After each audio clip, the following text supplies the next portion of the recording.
我们今天就定了一个主题，叫做小太阳。我想到一句歌词啊，快乐会传染，请你慷慨靠吗？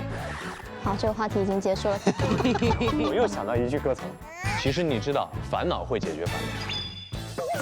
老师，你植过发吗？我去哪儿能植到这么好的效果？愉快吗？相当愉快。现在在做菜，我问你愉不愉快？我就是问你的鱼能不能很快。顺手把钢镚扔在了老头杯子里，回头发现人家手里捧的是一杯咖啡。他的运动裤和秋裤被我拽下来了，这该干的事是帮他穿上去。娜姐，真的是我童年的女神，你知道吗？就美就美，漂亮与美美。我们今天应该定多少呢200万，每个人预测一个今天的点亮数，最差的那个待会儿要接受一个惩罚。我预测360，那我就274吧。我预测260，我要来。那我282。 ？300呢？千玺不许偷看。本期广播实际点亮数为。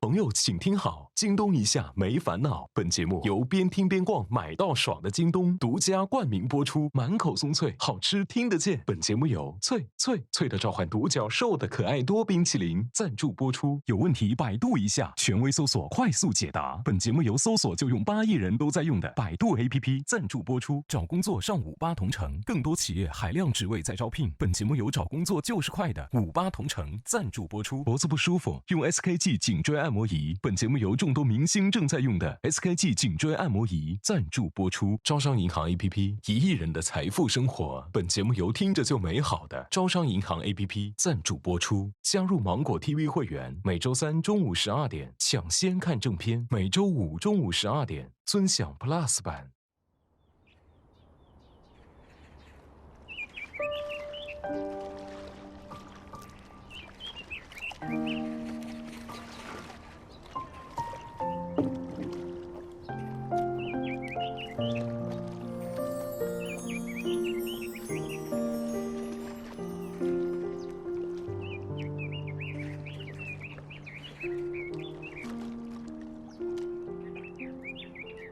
我是个美女，我是火锅美女。哦，谢谢。我是火锅美女。千玺不许偷看。不许看。好。在我们的面前看，然后看你的表情，你看，你看，你看。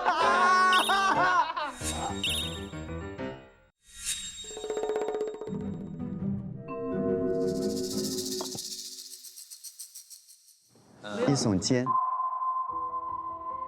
我觉得是有点问题。有点问题吗？哦。你不会是演的吧？你不会是演的吧？哎呦天哪！本期直播顺利结束，本期广播设定的目标点亮数为200万，实际点亮数为99万。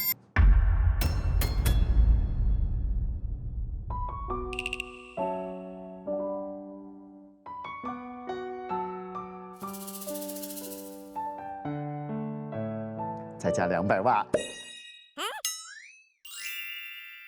，299万！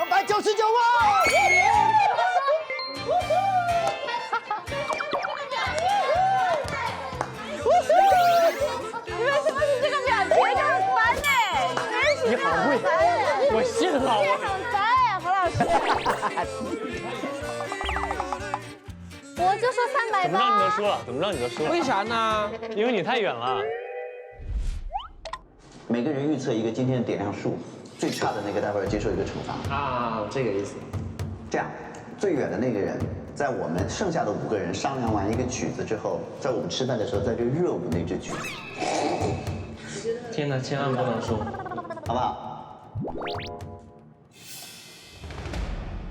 我预测360， 360是吧？ 360。那我就274吧。我预测260。我要来。那我282。 300呢？好，哇，我高出这么多呀！我差60哦，哇，他就差一个数。就跟做米饭的直觉一样。精准本人，我天。I see。不谨慎。所以如果这样的话，我们原来是570，现在只差270多万，下次可能就1000万就完成了。下一期的主题是愿望，希望大家能够分享彼此的愿望，让我们一起期待各自的愿望都能够实现。弟弟有什么愿望吗？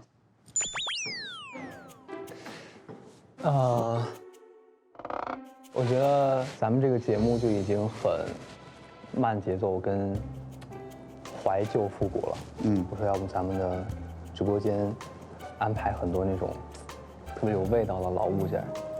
那我们这样，我们干脆呢，下一次啊，就是在装扮上啊，就有一点复古。还有主题吗？对，弄个主题。复古，娜娜，还有哪种？我帮你八仙过海。什么呀？旗袍吗？不用，九妹啊。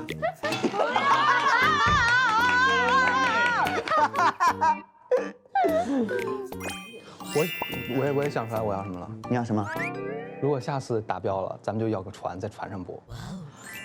可以，好。下次肯定能达标。对啊，下次直接标1000以上了。你跟我说一下你的画面。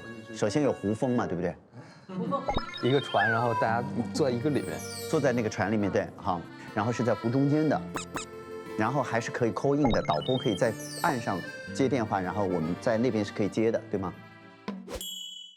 可以。我觉得没问题。你看我们今天做的声音明信片全部做好了，看，上来看我们的礼物，新的惊喜，这个是声音明信片。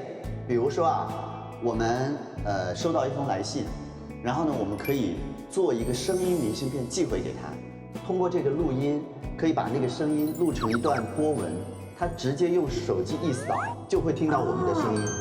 比如说我们开始制作。宋丹妮，你好，我想对你说，思前想后，不如勇敢去做。很多时候你都不知道自己有多勇敢。谢谢你爱我，让我们一起成为更好的自己。好酷啊 ！OK， 好，这个很好哎。好像，那扫一下码看看。神奇啊！神奇。以前到哪个地方就会要在那儿买一个明信片，写着，然后寄回寄给朋友和自己觉得重家人。要的人。对，龙龙，你今天讲那个其实真的把我暖到了。对，我想说有一个温暖的是一种声音，然后有一个人就发了一个朋友圈说，只要何老师在电视里面讲话，就感觉一切都会变得越来越好。对，你就是前面没跟我讲，因为你跟我讲，我肯定会跟你说，你别说这个，我会不好意思。所以我也不能讲。我跟你说不想让人知道。在圈里怎么混？哎呀，别这么说。哎，不过我也马上退圈了已经。别，我在韩哥节目也是这么讲的。人家没有了。没有，那个人朋友圈就是写的何老师。那个人只说了对他只说了，我那你心里觉得是谁在陪伴你呢？我也是觉得。韩哥没有陪伴你吗？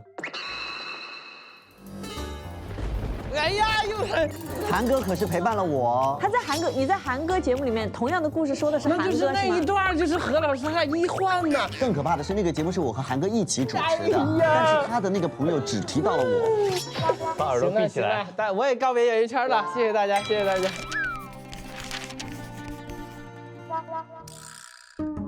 你觉得轴和那种就是见一个人说一套这种，哪个更值得退圈？一起走吧，走吧。我知道你是为了救我。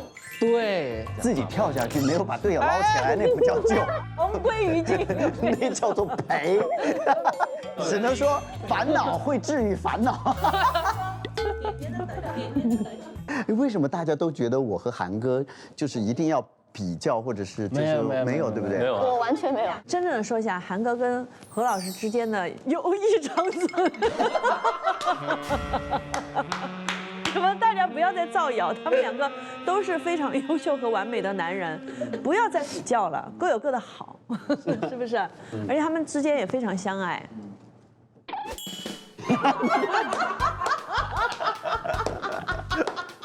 你这个造谣精！因为你说的话，观众都会信的。你可是我们身边2个男人身边最近的女人。韩哥，对不起，我胡说八道的，韩哥，对不起。就正因为没什么，我才敢这么开玩笑。要有什么，我肯定啊，我觉得挺好，就是很官方了。我一起走，来一起，你这个一起走，完不了了。我跟你说，他们肯定会把你这个做标题的，就是凭何炅、汪涵的关系线呢。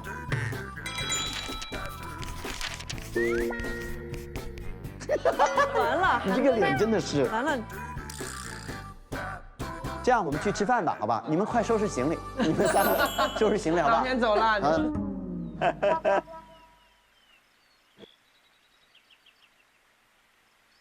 你们把那个拿过来，我稍微热一下先。哇，这个绝了！跟着煮一下。这可能又整口锅过去了啊！来吃吧，朋友们。来吃了。好。 OK。300万的朋友，299。耶！这个组合名字真的非常容易多变。299、274。哎。啊，算了，还是不说了。我这两天提俩360的事，是不是？哦。反正我要离开这圈了，最后给大家留下一支5。对。我想一下放下你的经典之作。这样我们就放那个《月光下风有足》，然后你拿上你的筷子，就在旁边就这样。等我拿我的手机来。我给他弄个头发。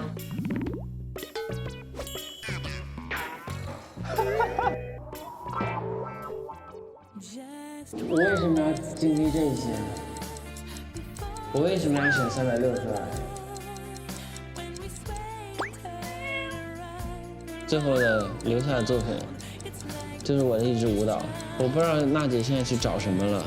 来了，娜姐回来了，看她带了什么回来。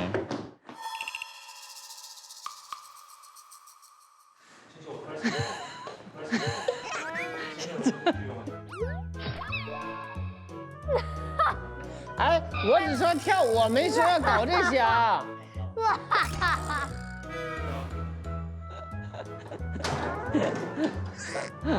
这胡子，好吧，行了吧？可以哈。他感觉像穿了睡衣，你知道吗？好了。预备起。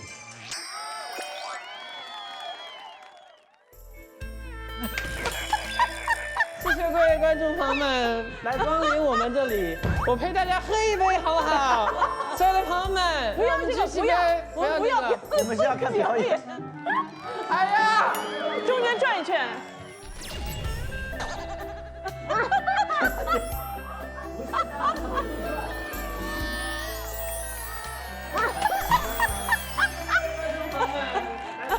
这是什么造型？我给你过来，我带着你转一圈，好不好？你看，跟着我走起来。走。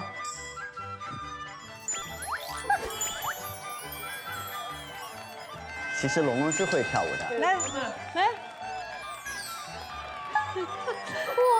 孔雀。好棒！哦。 2孔雀对啄，谁跟你对啄？你自己啄。谢谢大家。 299，哎呦！喝了这一杯，喝了这一杯。来，新国为演艺生涯的生涯画上了一个完美的句号。完美句号。下一次期待千玺的葫芦丝了。我期待。还有变脸啊！我们怎么样可以看到你完整的表演呢？可能。 不可能。我们这样，最后一期，你变脸和葫芦丝一起来作为一个结尾。不做第2季了是吗？啊，就是把弟弟后干入。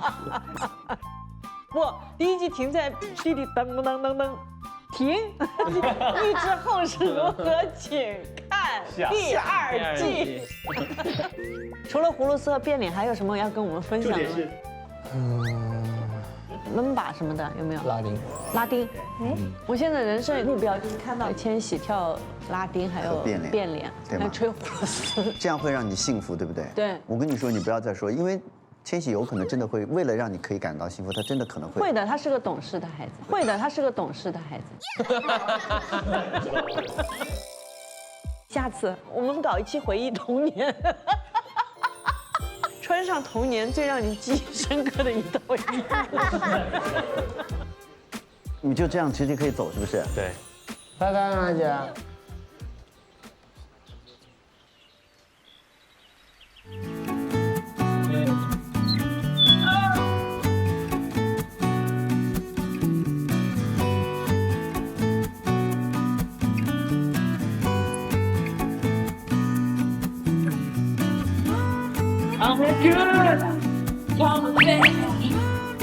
早，弟弟，早。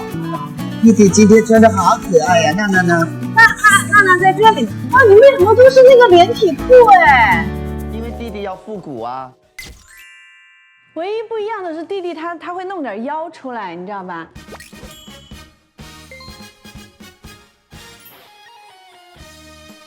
弟弟腰好细哦。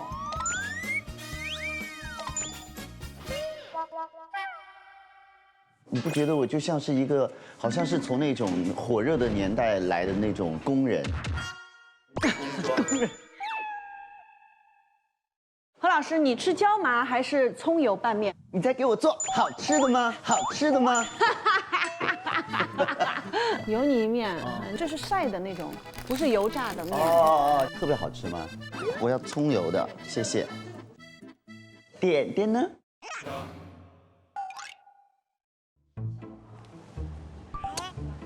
我知道你特别不喜欢换衣服，既然已经走到了这一步，那我们就把这一步走完，好吗？好吗？啊，这件衣服多好看，是不是？复古高领毛衣，呀，可可爱爱，没有脑袋，脸在哪儿呢？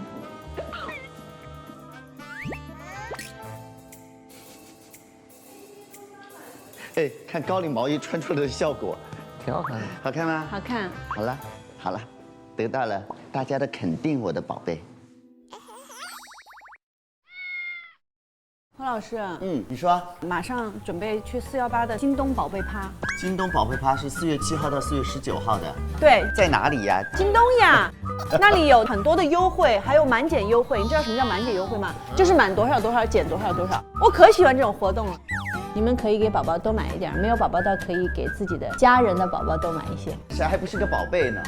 这次是满多少减多少啊？现在具体的他们还要公布。真的还要他们官方公布？官方公布是吧？我在我们村是跳舞跳的最好的。我在我们村是跳舞跳的最好的。不会有人来了吧？朋友来了，主播来了吗？谁来了？啊，早啊！早啊！是麒麟来了！哎呦，你还带早餐？那是不那当然了，不能空手来。来。哎呀，终于。走。台，他叫啥？台，单字一个台。哦，单字一个台。谁呀？是有人来了吗？你先别进来啊！你们猜，主播来了，3个字猜。几个人？1个人。啊，男的，女的？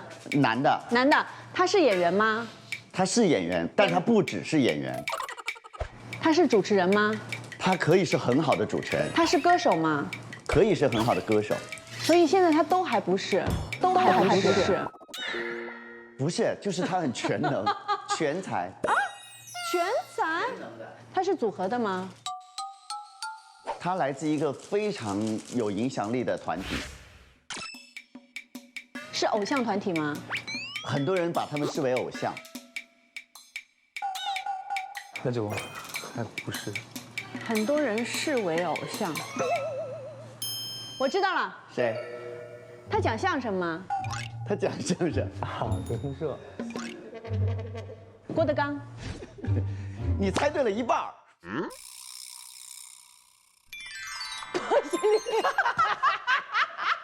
为什么郭德纲的一半是郭德纲？大姐，我为什么是我爸的一半呢？因为我有个弟弟可能。带了一半。做饭呢，我还带饭来了。他带早餐了啊？对啊。行了，先放这，先放这。好嘞。我今天有个想法，我们去暖房吃好不好？好。走。天气确实挺好，只要我们录节目就出太阳。对，真的是三味真火，温暖你我。麒麟来，欢迎你。哎呦，谢谢何老师，干杯，欢迎你。来，豆浆，来。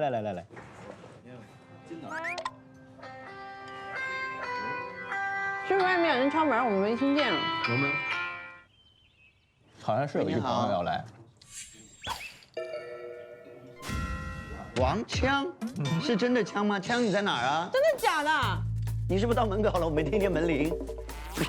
枪来了，枪回来了呀！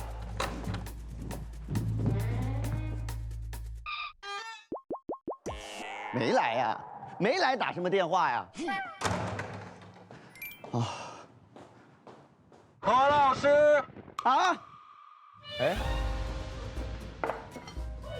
就在对面吗？何老师出来接我，我看到你啦。他在船上。Hello everybody， 嗨。我要帅帅的出场。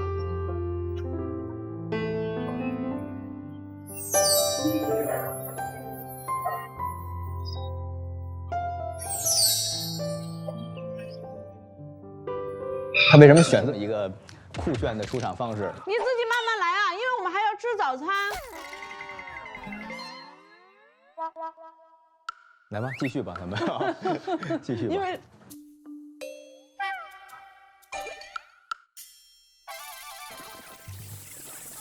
很能设计你的出场方式哎。他来了，他带着他的甜点又来了。我没有带甜点啊。欢迎你回来呀！辛苦啦，辛苦了。欧呢？欢迎回来！哎呀！快来吃早餐！女士们、先生们，本季节目的第一位返场嘉宾，他因为表现非常的优秀，所以得到了观众的喜爱。你坐这儿来，弟弟去给你拿筷子去了。弟弟，哎，这是你的位置吗？不是，是娜姐早上拌的面，好吃吗？我没吃过，没吃过，葱油的，非常香。你还想吃什么？没有，我感觉做得到吗？好多花都开了。对呀，是不是都不一样了，对不对？用弟弟的话说，插了很多新的花在里面。那天我们就在那个地方坐着聊了半天，拍出来好美。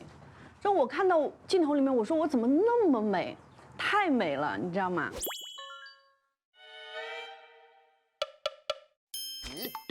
因为只有你一个女的吧？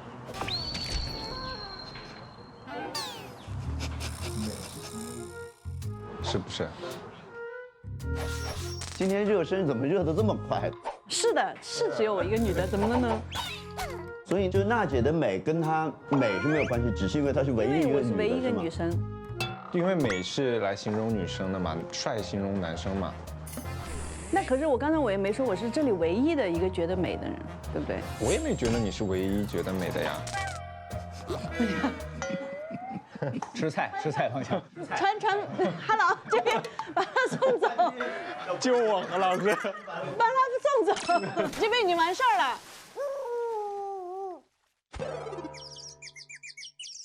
娜姐面真不错。哎呀，太懂事了。真是。啊，我错了。报复。觉得伤害的够了。弟弟，弟，哎呦，走吧。手机你们。手机拿着，对。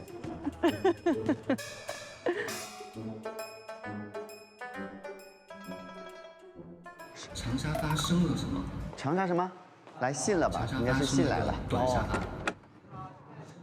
谢谢。哦，好，谢谢。OK， 辛苦了。说一个人长大，说一些爱变哑。朋友们，我们又收了满满一盒子的信，我们来读信。谁把那个打完？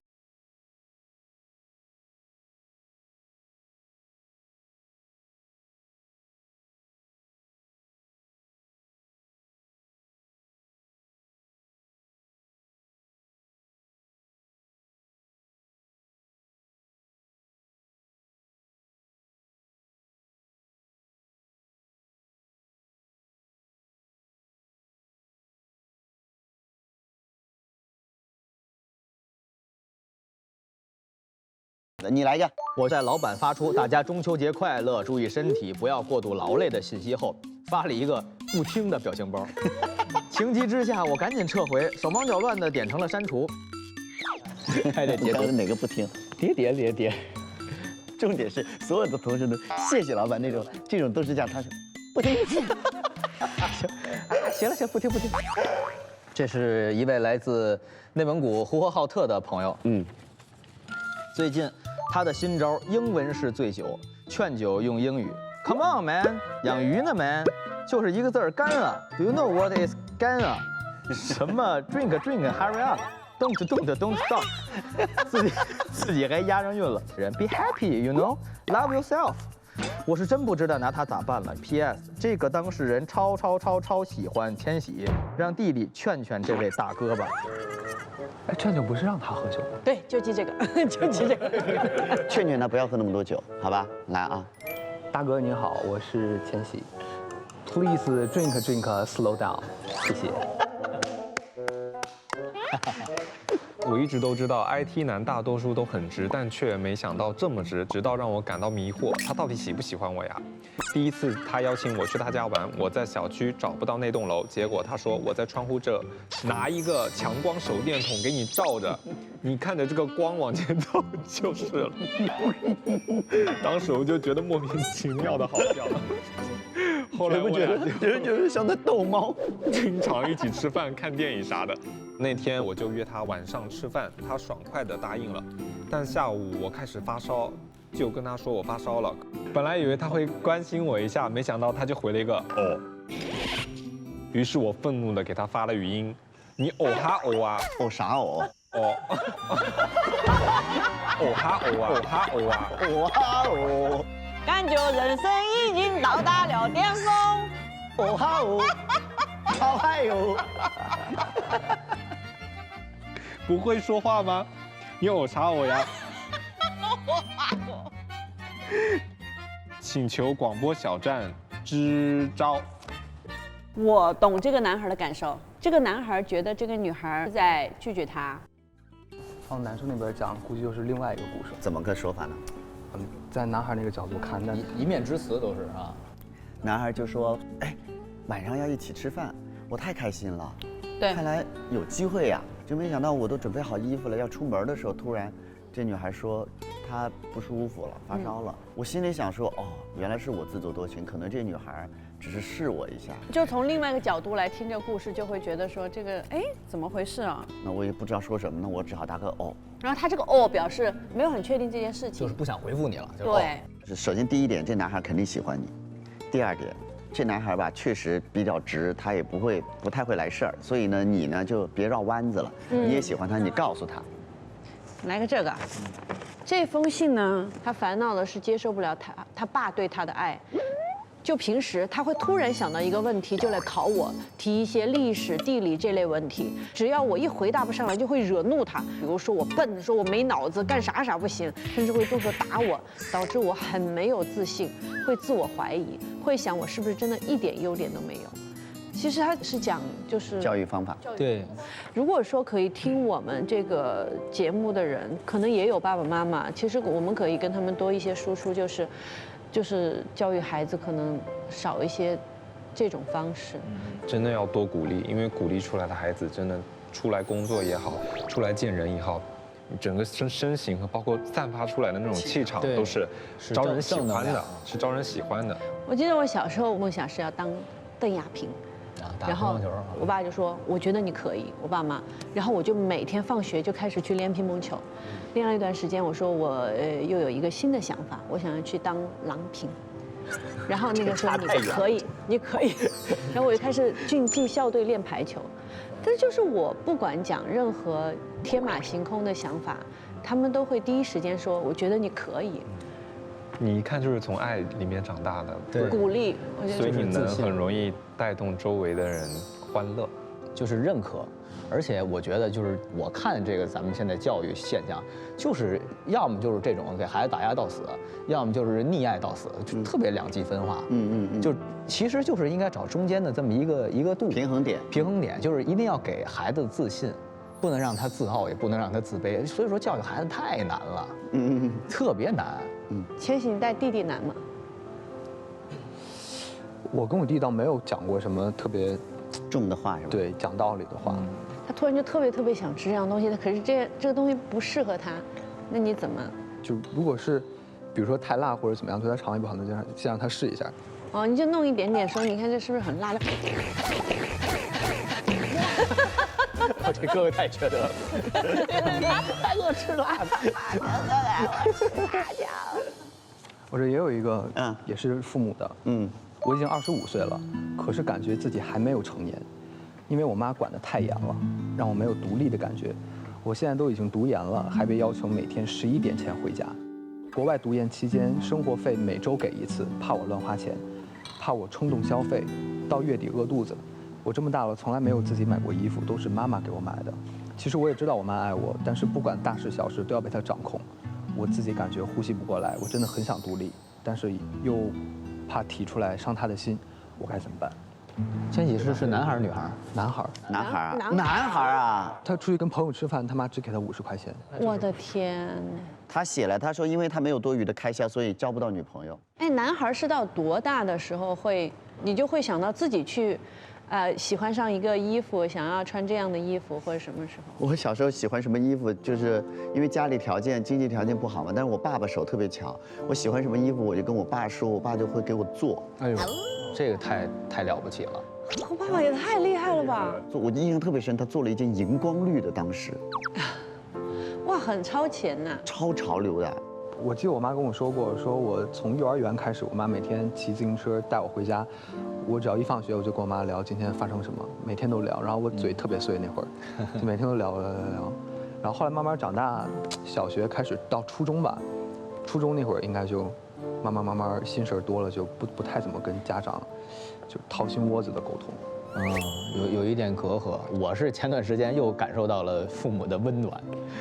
每次跟同学出去，比如说逛个西单什么的，我要晚回家，比如说5、6点、6、7点，我妈这个电话夺命连环 call， 我不接，这电话啪一个又一个，你再一接，他马上电话，急死了，怎么什么时候回来？就这样。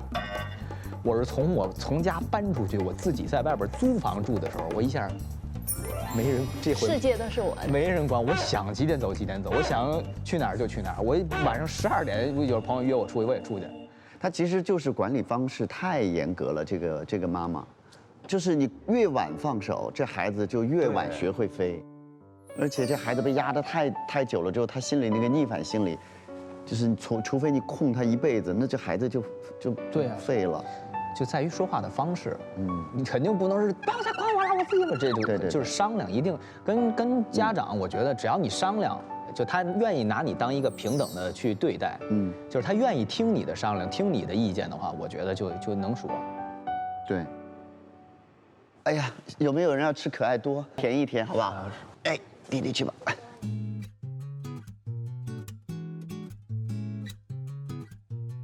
谢谢弟弟，我也来一个可爱多。谢谢。棉花糖红覆盆子口味，好漂亮啊这个。也太好吃了吧。我这封信好怦然心动啊！你说说。我今年刚上大一，最近疯狂对一个男孩心动，长得老好看了，嘿嘿。初次见面，他穿了一件灰色毛衣，高高的个子，完美的身材，清爽的短发，挂粉红色泡发，灰色的毛衣，高高的身材。好，谢谢大家。我的个天哪，他在发光，你们能想象不？发光了吗？我翻了。不能想象就看看千玺弟弟吧。好家伙，那是给我留下了非常深刻的印象，让人心头荡漾，小鹿乱撞啊！我就紧急的在小姐妹群里发微信，让她们迅速到操场集合。我和我的小姐妹们根本没敢去打扰她，就是在操场跟着她走，还要假装自然不经意。后来我在跟姐妹们商讨如何突破的时候，一抬头人不见了，我那个难过跟丢了钱差不多。为了找她，我还做了一件蠢事，去了一次男生宿舍门口，想看看能不能偶遇。宿管阿姨还问我是不是来找男朋友，我害羞又厚脸皮的说是，嘻嘻嘻嘻，真的不知道要怎么样才能靠近她，认识她呢？何老师、娜姐、千玺求支招，求助供养。少女情怀总是诗啊！对。我记得我们学校有一个很帅的一个男生，我就骑着自行车，就是要引起他的注意，你知道吗？然后我骑到他前面，我一个转刹车，很帅，你知道吗？一刹车的时候，哗，脚就在这地方这样旋转嘛，然后一个狗吃屎，摔在他的前面，然后因为很丢脸，所以很快起来，拜拜。后来我到前面才知道这儿还有血。这男人他道别的方式好别致哦。人永远都是在最在乎的人面前发生最糗的事情。对。但他现在就是想靠近她，你要帮他。我就是直接表白的，我喜欢杰哥，我就直接跟他说的。反正我的感觉就是，直接表达，不能见面表达呢就微信，不能微信的话就写信。我觉得最起码得2个人先认识吧。男生接到表白信，你是个匿名的，他也不知道是谁，他怎么答应你？冲着天空，对，答应你了，答应你了，答应你了，你喜欢就要去说，因为很多人都觉得恋爱是2个人的事，但是暗恋是1个人的事。因为我只要不表白，我就一直有机会去暗恋，一直有机会去憧憬，一直有机会去想象。那我们给他鼓鼓劲儿。好。Shirley 你好，我是何炅。我们看了你的信，觉得非常的浪漫。如果你享受这份暗恋，我们其实也鼓励你顺其自然，让故事慢慢发生。当然，如果你迫不及待想要知道答案，你也可以勇敢的去迈出这一步。下面让发着光的吃可爱多长大的千玺弟弟给你加油，祝你成功，Shirley 同学。哇哦哇哦哇哦！这封信的开头，每一封信的开头都是我们3个嘛，但这封信的开头是“亲爱的儿子花生”。当你能读懂我写给你的这封信时，我想也应该是可以带你去看爸爸的时候了。你现在肯定已经变成一个阳光帅气的少年了，爸爸见到你一定会很开心、很欣慰的。你应该不会再相信爸爸去呼呼星球这样的话了吧？10月28日这天，你选择来到我们身边了。从那天以后，爸爸就开始努力学着关于你的一切了。无论是在医院里喂奶后的拍嗝，还是之后月子中心里面换尿不湿和洗澡，都是爸爸第一个学会。爸爸每次把你抱在怀里时，都要说一遍：“我的小花生好可爱。”你每次大哭，他都抱着你唱歌给你听。花生的小时候可一直被爸爸狠狠捧在手里的宝贝呢。2017年8月18日，爸爸入院了，没有人告诉他是癌症晚期了。爸爸还笑嘻嘻的等着检查，出院以后可以回来陪你。在爸爸做完第1期化疗后，每次打完化疗针，爸爸的整个手都会僵硬，怕冰怕冷都不能碰。他没能再下水陪你游泳了。爸爸因为吃了靶向药，全身脱皮，头发都快掉光了。之后在医院里，我有问过爸爸要不要给你录一些生日祝福。那个时候的爸爸已经瘦脱相了，也很憔悴。他说不要，他不想你看到他那个样子，他怕吓到你，也不想你对他最后的记忆是那个模样。爸爸希望你记得他健康的模样。你的爸爸虽然病了，但他也是你的一座山。妈妈说过了，爸爸用了他的方式，尽全力的在爱着我们。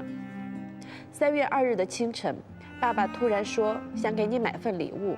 我跑去医院的商店，选了这个小摩托车。爸爸说他想见你，亲自送给你。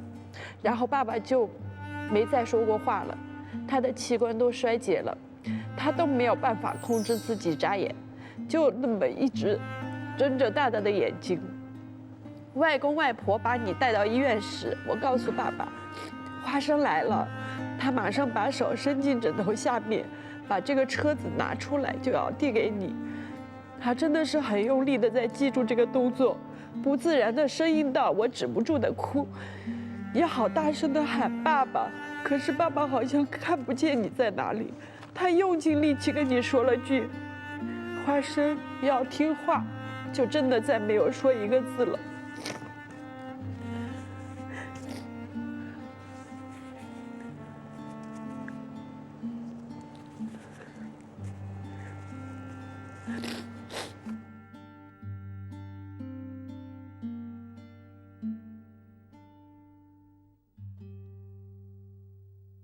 2019年3月2日13点11分，在妈妈生日和我结婚纪念日的前一天，爸爸走了。从那以后，我都没过过一次生日。我不想过生日，我不知道该怎么面对这一天。我每一次想到终有一天还是会和爸爸再相遇时，所以这辈子的时间就用来好好陪伴你成长了。爸爸在我们心中，我们3个人永远都是一家人。花生，你知道吗？最近你总问我爸爸去哪里了，我仍只想告诉你，爸爸去呼呼星球了。你说你要去呼呼星球找小呼爸爸，但你知道吗？我好怕有一天会被别人戳破你这个小小的梦。爱你的小景妈妈。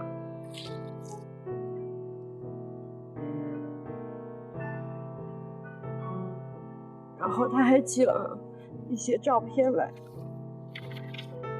他们3个人的照片，就是他爸爸小时候带着小宝宝，就是去旅行的照片。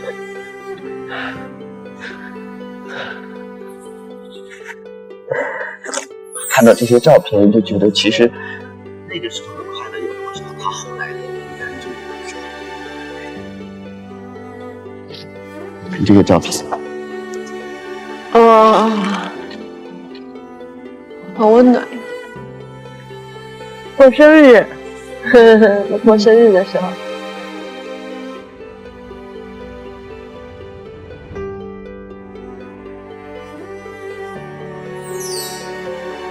挺难想象他这些年，就是快要到生日的时候的那个心情。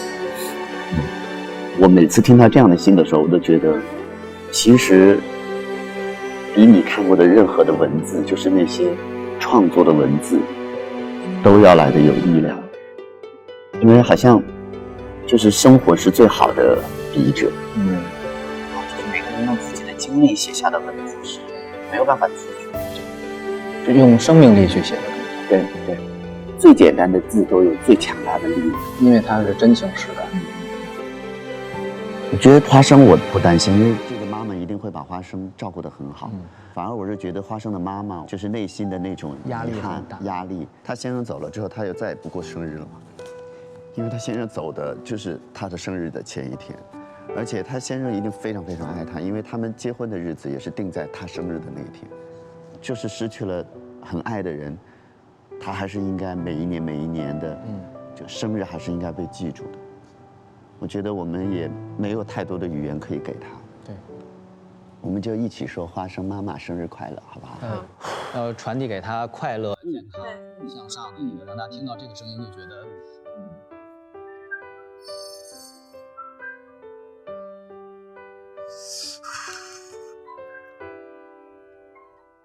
来啊！花生妈妈，我们在广播小屋祝你生日快乐！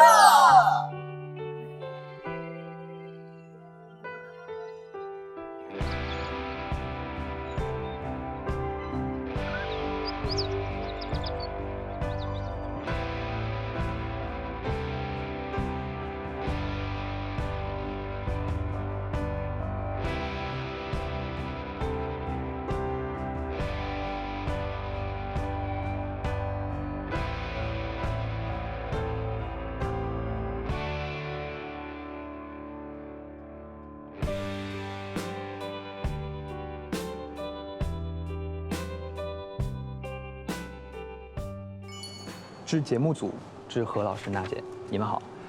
落笔写下这封信之前，我考虑了很久，心里的障碍真的很难克服，但最终还是决定把我的故事讲出来，希望我的故事可以帮助到有一些相同经历的小伙伴。我是听障，写下这4个字，心里都忍不住难过。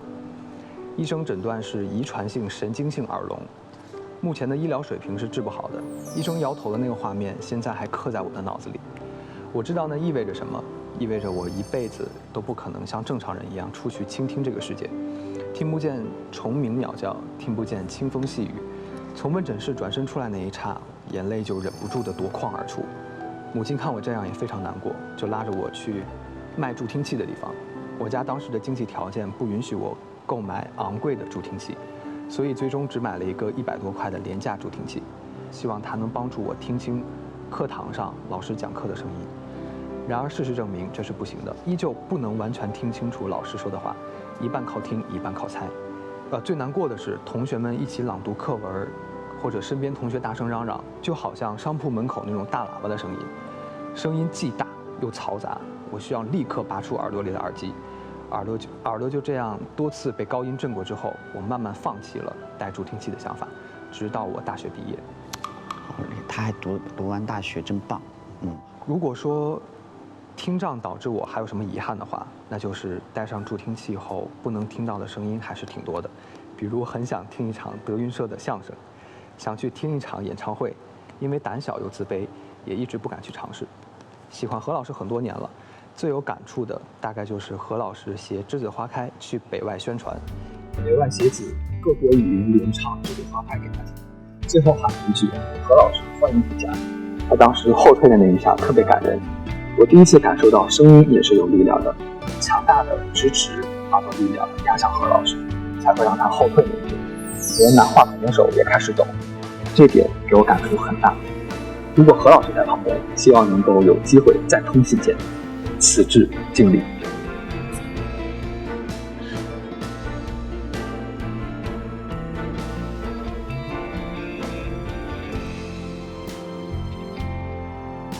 我觉得他特别的阳光，就是特别有这个生活的勇气。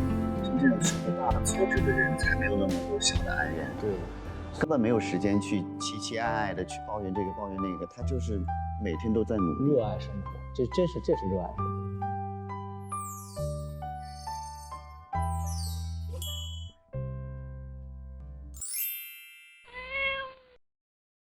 欢迎收听今天的朋友请听好广播小站。现在养孩子太费钞票了呀，吃的用的都得是大牌。乖乖，你吃的比我都好。再不保养，我就没脸见人了。太难了。不难不难，一点都不难。京东母婴，正品高性价比更放心。京东宠物，爱宠粮食玩具优惠多。京东美妆，大牌护肤品全面呵护。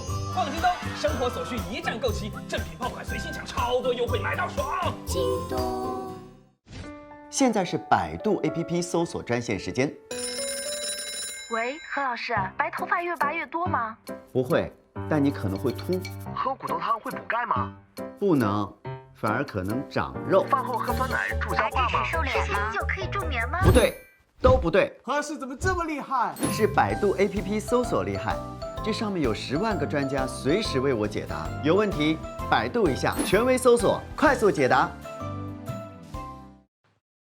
朋友，请听好，京东一下没烦恼。本节目由边听边逛买到爽的京东独家冠名播出，满口松脆，好吃听得见。本节目由脆的召唤独角兽的可爱多冰淇淋赞助播出。有问题百度一下，权威搜索，快速解答。本节目由搜索就用8亿人都在用的百度 APP 赞助播出。找工作上58同城，更多企业海量职位在招聘。本节目由找工作就是快的58同城赞助播出。脖子不舒服，用 SKG 颈椎按摩仪。本节目由众多明星正在用的 SKG 颈椎按摩仪赞助播出。本节目由听着就美好，财富生活全知晓的招商银行 APP 赞助播出。Real 微醺，一个人的小酒。本节目由 Real 微醺赞助播出。本节目由全新快煮面食有你一面赞助播出。阳光日晒好面，营养美味好料。本节目由麦富迪犬猫粮赞助播出。有猫有狗就有麦富迪。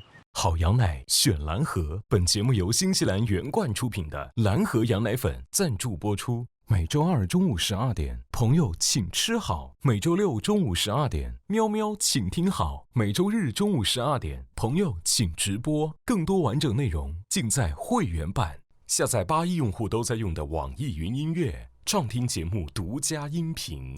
吃饭喽！好棒棒！我来一个乐菊乌龙，超好喝的，一个人的小酒 ，real 微醺。Thank you。来吧，朋友们，特别开心又能再见到欢迎返场大家。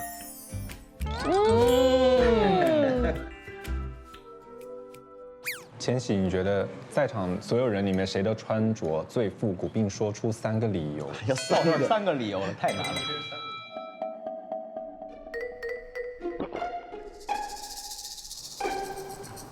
我是真觉得娜姐。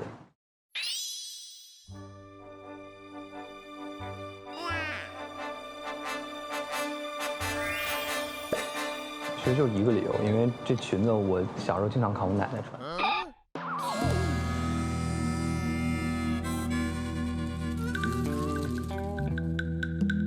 这裙子我小时候经常看我奶奶穿，小时候经常看我奶奶穿。娜娜还好，她没说你长得旧，长得旧。哎别！哎别！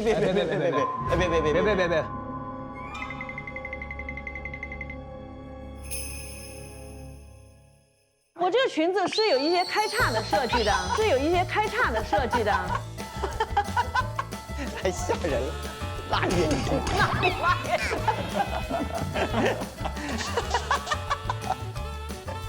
那太难过了。一般女孩子叫秀美腿，她做了这个举动，居然被她最好的朋友说辣眼睛，好难过。对不起，再给我一次机会。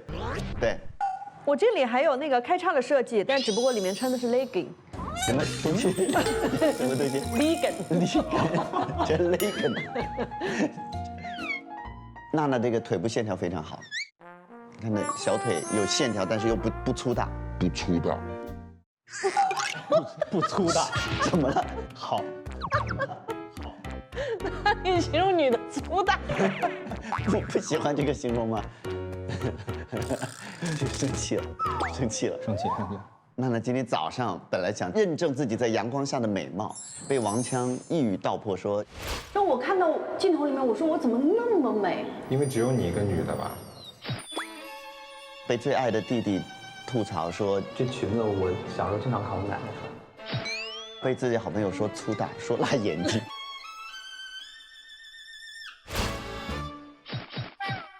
是不是只有我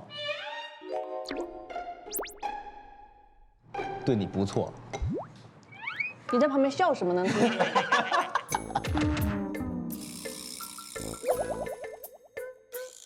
有什么好笑的？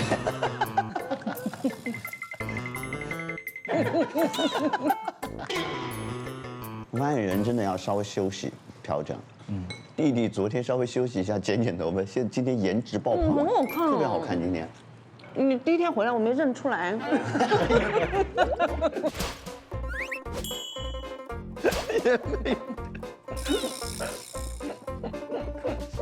今天的整体基调是互相伤害吗？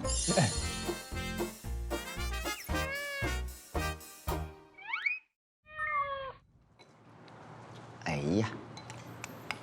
今天点点又很黏千玺了，今天是吧？那天千玺回来的时候，点点也没认出来他。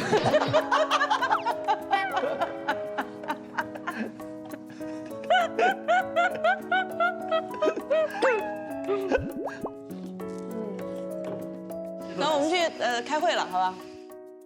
哪个小朋友要吃麦麸笛？还没有吃，台快来！来吃点麦麸笛鲜肉猫粮，好吃吗？香吧？谢谢。来，满饮此杯，来啊！希望大家的愿望都可以实现。好，来。我不知道我的愿望能不能实现。我会满足千玺的一个愿望，他自己可能都忘了。那千玺也会满足我的愿望的。会的，你不管你提什么愿望都可以。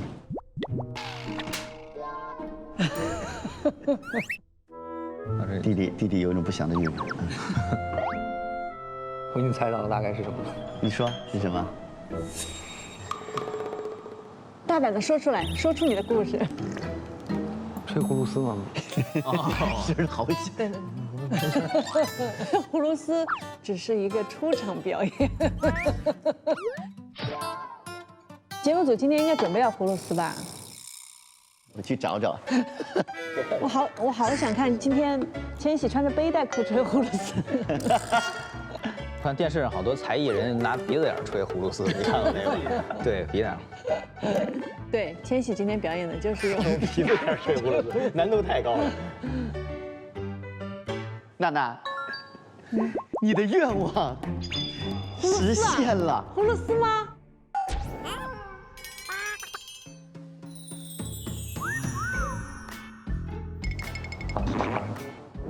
我们怎么样可以看到你完整的表演？可能，可能。千玺，你一定要这样啊！弟弟嘴已经咧成这样，但脸上的笑容并没有快乐的感觉。先这样出场，弟弟，这样出场，好，然后出场完了以后呢，然后这样吹完以后，你把这儿一甩。别，砍这边。别，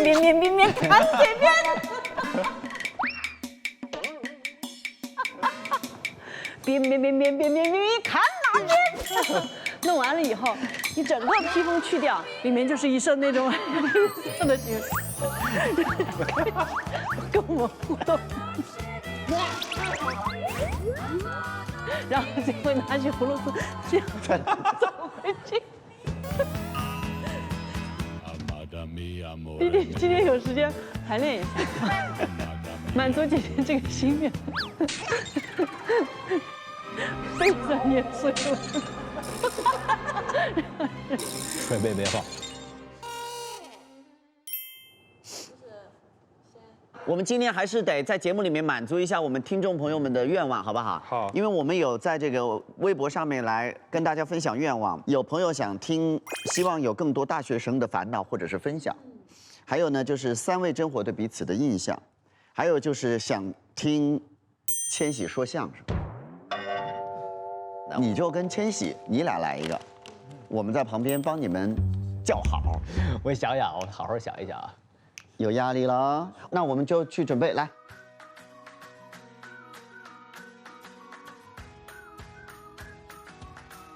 来吧，千玺，咱们其实就说一大概就行。我说大家好，我是个文学家，还是因为说相声对我来说太简单了。他走马观碑，我坐火车观碑，稍微的节奏紧凑一点啊。我其实小时候小学升中学保送，就是因为画画在长沙市拿了个奖。哦，行吗？你的细节画得特别好看。我把这一张送给他，作为声音明信片的那个。好。嗨，太一，欢迎你呀！好，谢谢。嚯，好棒啊！好棒啊！哎，居然他们开了个摩托进来。哎呦！老钢琴，今天我们第一个300吧，我觉得可以，那就带点300嘛，300万，5分钟，准备啊，千玺信在你这儿啊，对 ，OK。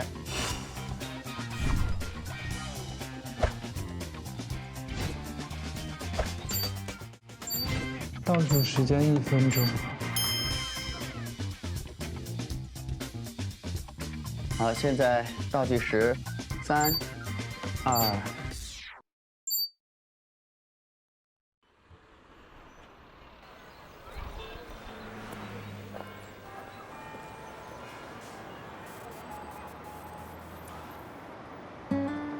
有多久没人认真听你说话？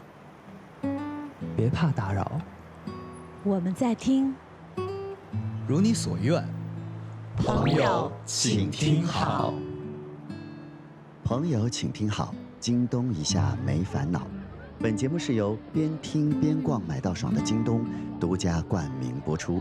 大家也可以上芒果 TV 搜索“朋友请直播”，看直播完整版。三味真火，温暖你我。大家好，很高兴又在空中和大家相会了。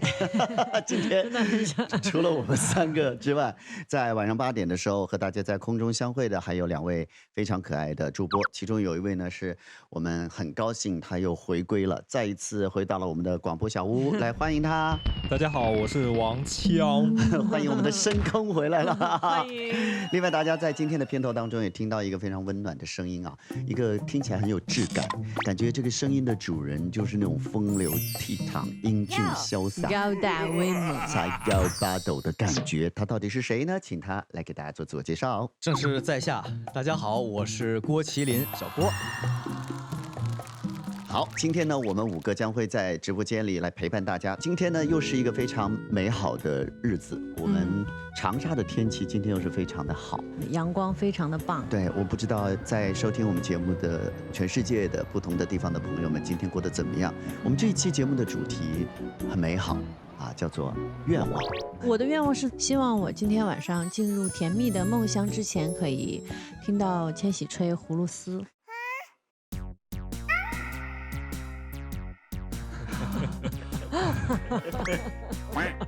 还有变脸。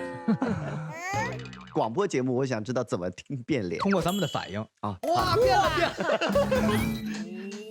好，接下来请欣赏易烊千玺表演变脸。噔噔噔噔噔噔噔，看这边，哇！看这边，哇！看这边，哇！匪夷所思，匪夷所思。好的，我们今天的这个最大的愿望，当然还是希望可以在这1个小时的时间里面陪伴大家。小小的说一下吧，我们本期的这个目标点亮耳朵数是多少？弟弟，我们这次是300万，飘了，彻底飘了。直播间里的每个人都有一些有趣的，或者是喂，你好，你有什么问题吗？喂，你好。喂，你好。哎，你好。我叫小雨。小雨想跟我们分享什么故事？我男朋友就是戏剧团的，然后平时在生活当中就总爱跟我演一些有的没的一些东西。是我生日，我们也一块儿出去遛弯儿，结果正好走到那个路口的时候，突然有4、5个5大3粗的黑衣人要打劫。他是想保护我，但是我细细一看，就那些人我都认识。演着演着，突然我就被麻袋给套住了，直接把我背起来，然后还跟我说：“哎，你怎么一点都不害怕？”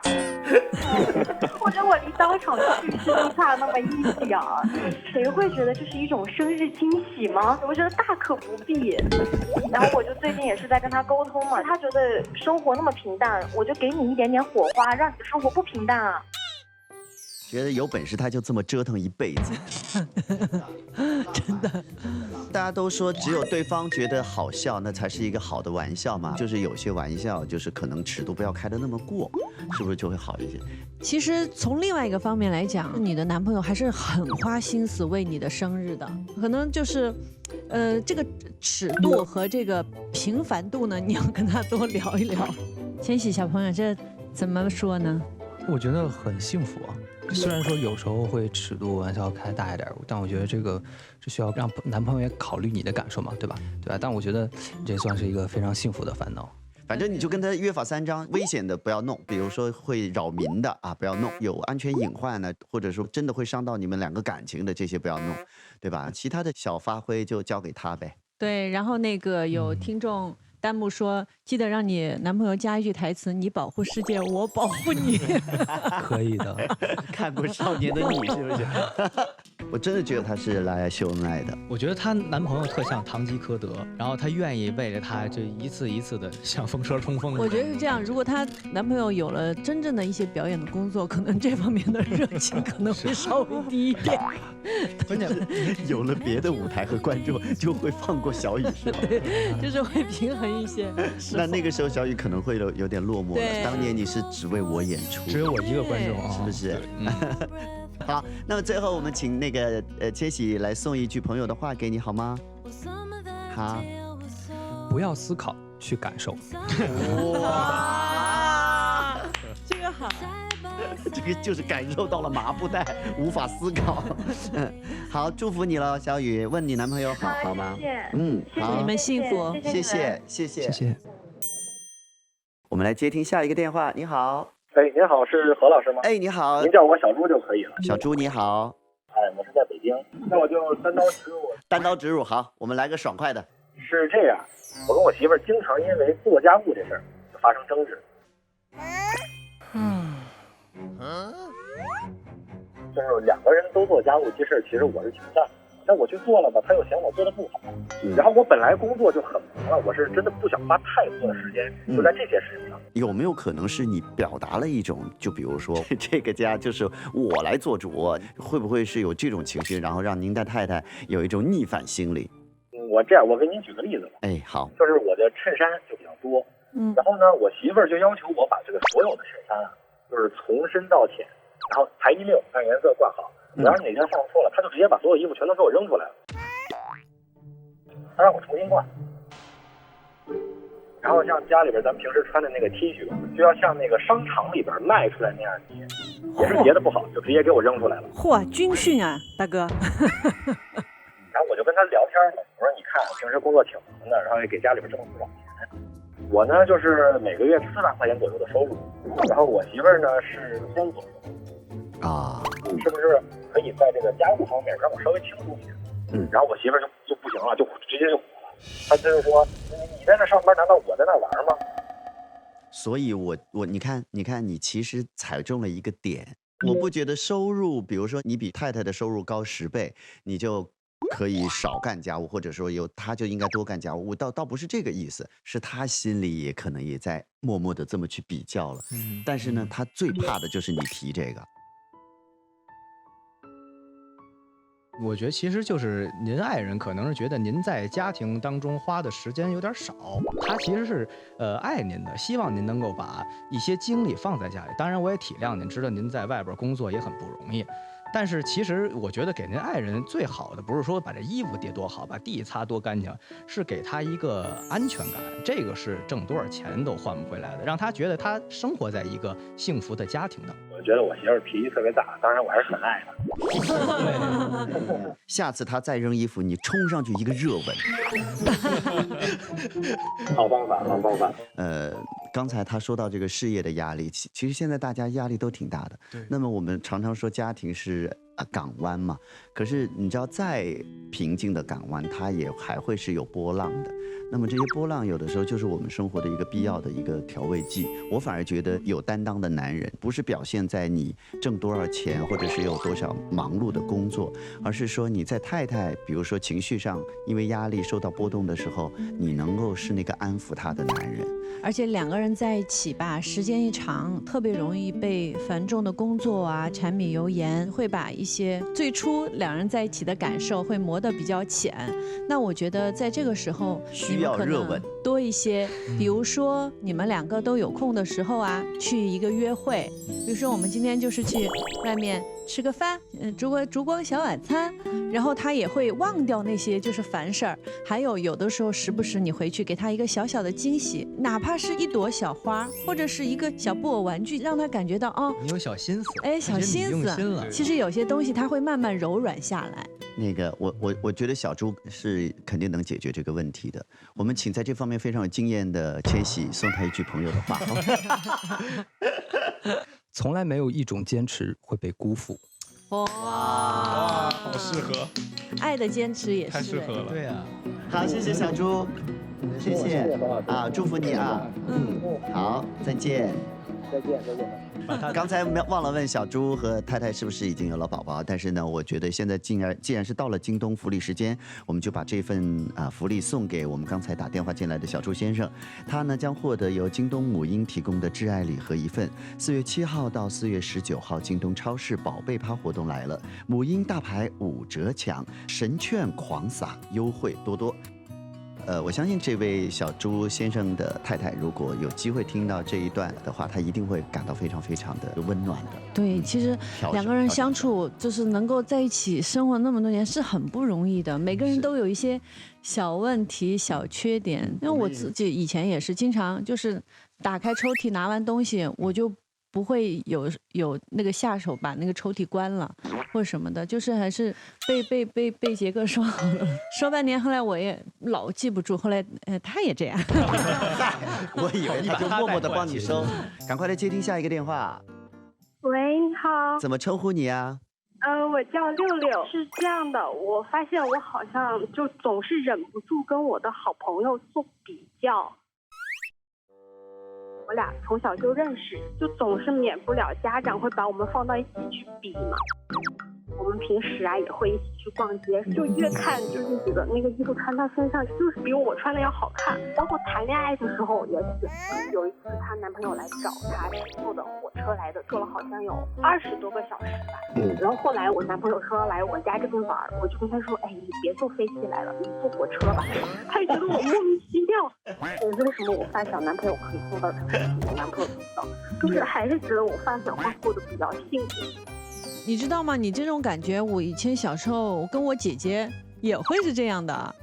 我表姐呀，我就觉得她穿衣服比我好看。你看，连姐妹都会有。但是呢，我觉得你被影响的就是从小，她在你们家就是别人家的孩子，从你内心就会觉得要拿去比较，所以你长大了，这个习惯就一直延续下来了。因为这是从小练的童子功，你知道吗？我小时候也是跟我表姐住过一段时间，然后也觉得表姐穿衣服比你好看，表姐买的裙子你也要买，那就不必了。是真的，真2岁多的时候，那会儿前2天不是有一个妈妈说，一个弟弟跟姐姐互相打架嘛，我当时特别想说，我小时候也是我姐跟我一块打架，然后一块就跟爷爷奶奶投诉，然后我姐就说你是男的你要让着我，然后我就说你是姐姐你要让着弟弟，就通常就是掰不开来我们两个。我姐穿裙子我也要穿，然后后来长大一点之后，他们经常会说你看姐姐比你长得高，我当时就会很难过，然后但是这种时候就是不行，我要狂吃，我要狂长，对，然后就慢慢就长。就我小时候也是这样。我会胖。不要想这些。六六不是完全指这一件事，不是让你去吃饭。六六重点不是让你去吃啦，不是吃到要胖。我是觉得六六其实对你的朋友有羡慕的感觉，其实是没有关系，这不是一个坏的情绪，只是说你这种羡慕或者是他比你稍微好一点的这种比较之后，你产生的是落寞也好，或者是对自己的失望，甚至是对自己的一种否认也好，我觉得那就是不好的情绪了。其实把这个比较的结果往好的方面引导，你可能会拥有一个一直激励你不断每一天都是向更好的面发展的一个好朋友。你们俩从那么小可以到现在，你们还在一起生活。人生当中有太多可以和发小分开的可能性了，但就是两个人在这么长的时间里面还可以保持同样的一个生活轨迹，这说明他真的是你的一个值得，就是你去在乎的朋友，这是一个很值得让人羡慕的事情呢。而且如果你们两个可以一直这样相伴到老，真的是到老都可以生活在一起。老了之后还是比我的法令纹怎么会比他深？笑的时候呼呼呼，可爱。好，我们最后也送一句朋友的话给你好吗，六六？这一页里面写的是爱自己，娜姐写的。哇！不管他有多棒，你都要爱自己，对不对，六六？好，好不好？我收到了。好，我们也爱你啊！拜拜。哇，千玺穿过裙子耶！嘿，哎，对，然后我小时候这也是2、3岁。千玺，你那个裙子哪一款啊？哎呦，好像是百褶裙，好像。娜娜的心愿是在今天睡觉之前看千玺穿着百褶裙吹葫芦丝。我们来接听下一个电话。您好，想跟我们分享什么故事？讲啦，我有一个同事，那个嗓门真的你都不敢相信。我每天坐在他旁边跟他一起工作，我都要聋了。在吗？下个月我结婚。我跟你说，我觉得我老公他上辈子就是个有性生物。他经常跟我说一些非常匪夷所思的那个。因为有朋友请听好，我就是把所有的情感共振到一起。据我所知，我有一个朋友呢，就是每天的8点也都会守候我们的节目。真的？对，他带着2个宝宝一起来听，听妈妈和朋友们一起讲故事，觉得很可爱。那这位朋友是谁，我们就不点名了，好不好？啊，娜娜，我不用介绍是杰哥吧？不点名。真的，我每次那个录完以后，他就会说，我今天8点又准时听了，然后觉得好温暖，好甜呐。好。我们最后一个电话了，来看看。喂，你好。喂，你好，我叫小杨，主要是想跟大家分享，前段时间晚上很晚了，然后我准备睡觉，但是隔壁突然特别的吵，大概有1个小时左右，他们就还是很吵，我就打电话报警了，我说就是有人扰民。然后我就给我的闺蜜打电话抱怨这件事情，我就想让她安慰我，但是她不但没有安慰我，她就一直在说我太事儿了，一直在指责我的处理的方式不对，然后就让我很生气。何老师，你觉得我有做错吗？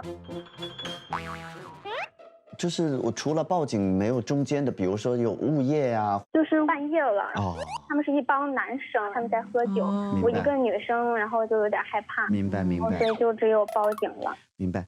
我觉得这事儿吧，当然不是最好的处理方式，但是你没有错，只是说可能你如果已经开始反思自己，我觉得这就是你闺蜜对你起的一个好的作用。我觉得任何事情3思后行其实是好的。对。我觉得就之所以成为闺蜜，有2种，要不就是性格是一样，要不就互补。我觉得你俩可能就是个性就不一样，所以你们才会成为闺蜜，但是可能又会有一些分歧吧。其实很多时候，只要是有爱、有好的联系、有情感的人，其实对错真的没有那么重要。弟弟有没有可能不认错，但是可以示好？那就是约出去搓一顿火锅。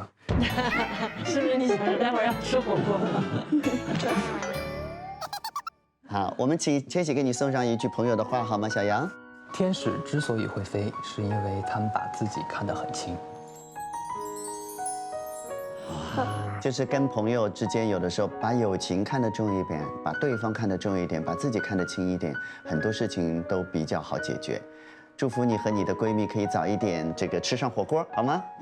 好的。谢谢小杨，谢谢大家，谢谢大家，拜拜，爱你们，爱你。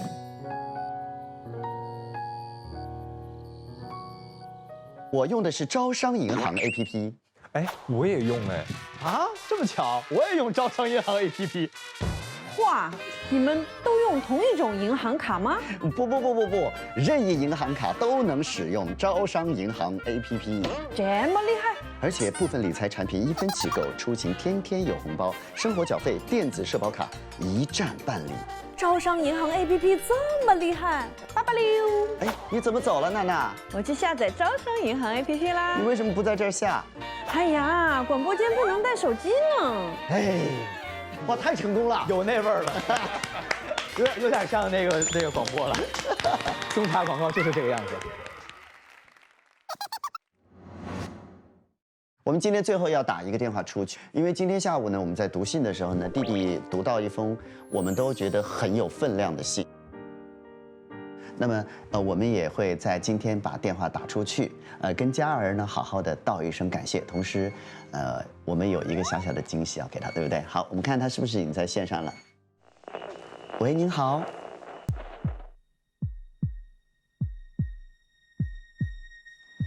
喂，您好。哎，你好。请问是佳儿吗？是何老师吗？我是，你好，很高兴可以跟你通话。我们看了你给我们写的信，我们都特别感动。所以现在你已经毕业了，已经工作了几年了。一切都顺利吗？不是很顺利吧，但是还算是要比没在助听器之前要好很多。我觉得你现在的表达已经非常的流利了。其实，因为我们知道，如果是听力不是很方便的朋友，其实表达也是很需要努力的去完善的。你现在讲话声音很好听哎。没有，其实也是克服了很多困难吧。就是不敢说话啊，大家都说我说话就是有大舌头啊之类的。完全没有，对，完全没有，我们完全听不出来。完全没有。现在特别那个觉得他说话特别好听的朋友，在弹幕上扣1啊。佳儿，你是怎么想到给我们朋友请听好写信的呢？其实微博上面吧有一个话题，然后呢，我就是发了一个评论，当时有很多网友给我留言说他们也有同样的困扰，我就想说，如果要是能够通过一个节目让大家认识到其实有很多人都是有这方面的困扰的，希望大家就是至少不要歧视我们吧。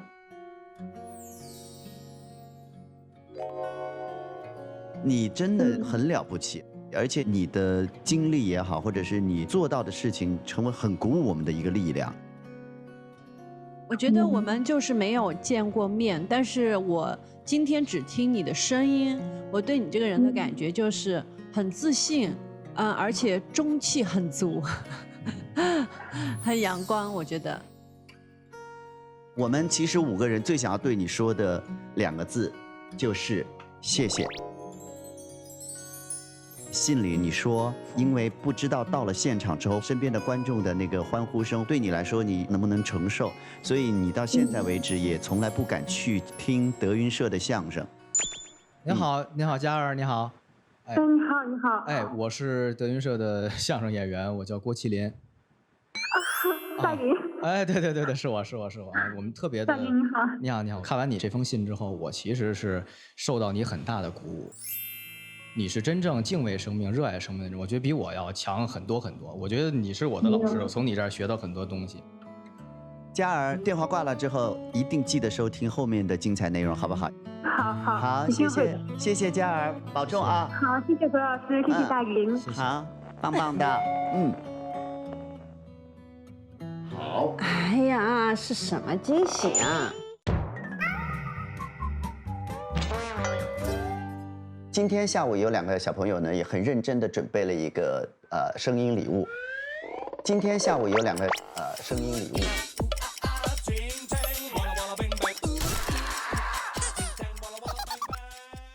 各位朋友，接下来有请郭麒麟、易烊千玺带来相声表演。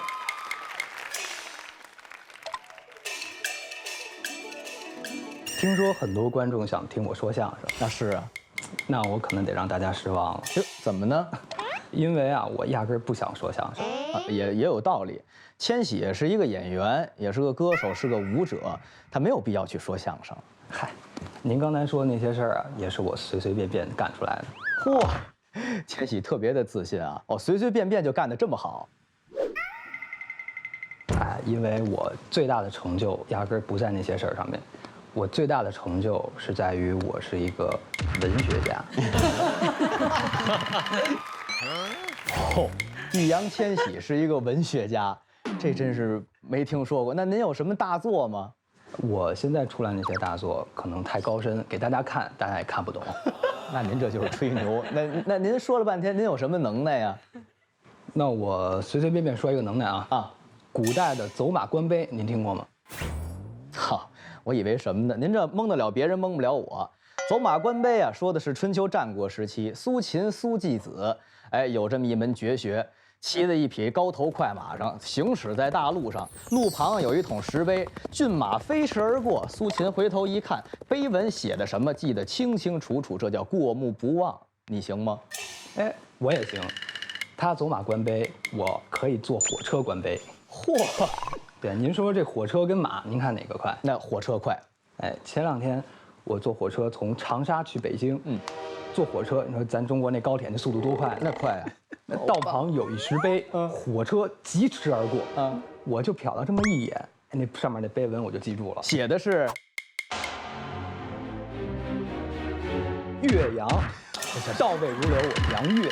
别说了，谢谢，说的真好，不错。是不是棒？好厉害呀！好棒啊！千玺的状态比下午对词儿的时候强很多。我跟你说，他真的是舞台型选手。是啊，好好紧张，有那味儿，对，是不是？有那味儿，有那味儿，确实很好，确实很好。对。很有意思啊！我们觉得这个今天下面的时间，我们还要听这个千玺吹葫芦丝。千玺今天真是，但是千玺今天真是多才多艺的一天，起码让千玺喝口水，吃点饭，对，完了再弄。好吹个唱，也不容易啊，一会儿还要吹葫芦丝去。辛苦的一天。好，我们今天非常高兴跟朋友们分享了这么美好的一段时光。我们今天也感谢我们的嘉尔，你真的很了不起。比起第一次的话，我觉得这次大家更放松了，就是更专业了。我觉得挺好，挺有意思的。然后听大家讲了这么多关于自己的故事，我想呢，其实有的时候能够听别人的声音，能够表达自己的一些。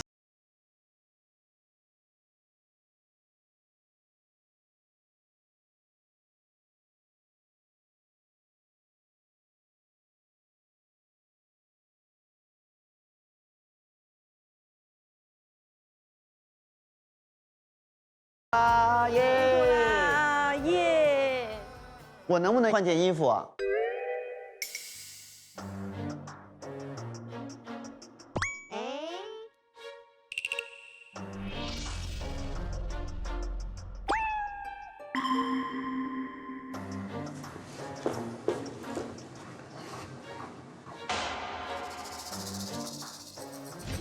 我会满足千玺的一个愿望。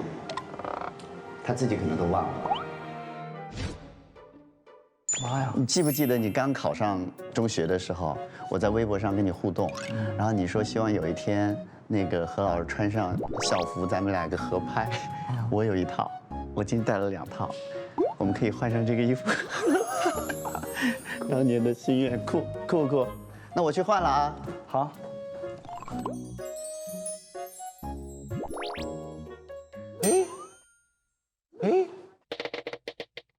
哈哈哈！哇！哎，咋回事？你们这校服谁发的？哦，你们是同学。我们什么叫同学？校友。哦，你们是校友哎。可能是同学。哇！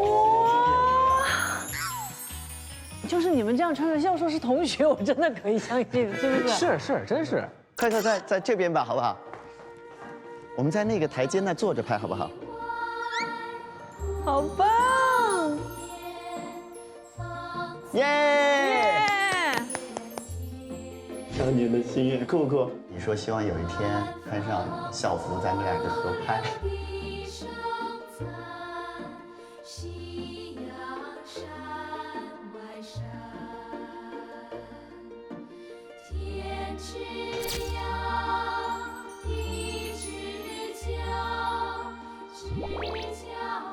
你看千玺的心愿也完成了，多好！接下来该完成我的心愿了。对，就在这儿。哇！高3一班的易烊千玺同学带来葫芦丝。高3一班的易烊千玺同学带来葫芦丝独奏《月光下的凤尾竹》，请同学们掌声欢迎。学长，学长，学长。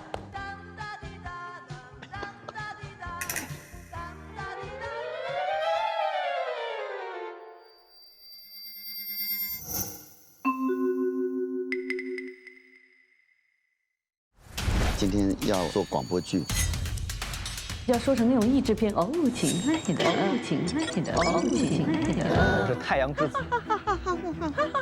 像白雪公主的后妈。好一点的广播剧的制作，你听起来就非常像电视剧。游乐王子与你无关，不知道从什么时候卡死。在什么东西上面都有个日子。容嬷嬷，你知道朕并不在意嫡庶。建斌老师啊，皇额娘是庶出，朕也是庶出。这臣也做不到啊。希望没有啊！我养你呀，我养你呀。你先照顾好你自己吧，傻哥。傻哥。给大家读篇文章，盲读，可以盲读，好不好？亲爱的何站长，你好，今天我要说的是我最近的一个烦恼。我一直认为恋爱是2个人的事，直到现在，我的男朋友就是因为我，他和爹娘，他和爹妈。在古代，这叫抡金，上前鞠身一拜，共振跟官非。官非。时间马上4点了啊，这么快？这是什么声音？菠萝菠萝蜜啦啦啦啦啦。不是，你跟他完全没关系，你不能你的伴奏跟他是没关系的。不，抢拍了。今晚8点就要直播了啊，这么快？再给你们15分钟，各自去熟悉自己的词。可不要这朵玫瑰花，好妩媚呀！这朵玫瑰花，这朵玫瑰，我还没睡醒呢，太难了。如果要有这个故事脉络的话，要大改。现在来看这个又太浅，期待了很久，但是这段时间做不到。还有35分钟，压力好大，我有点虚。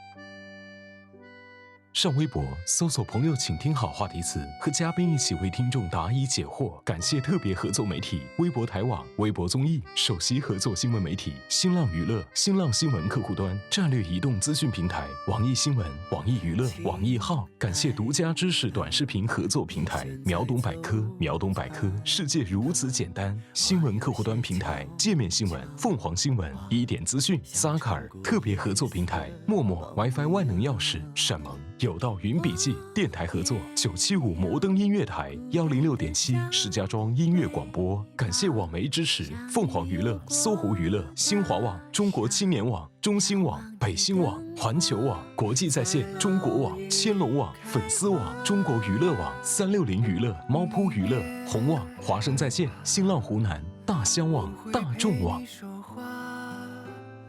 一路走回家。说车站风好大，说喜欢那个他，说奶奶的手帕藏着给你的糖，说深夜路灯下你影子像小马，说远方好远啊，然而今天也很勇敢啊。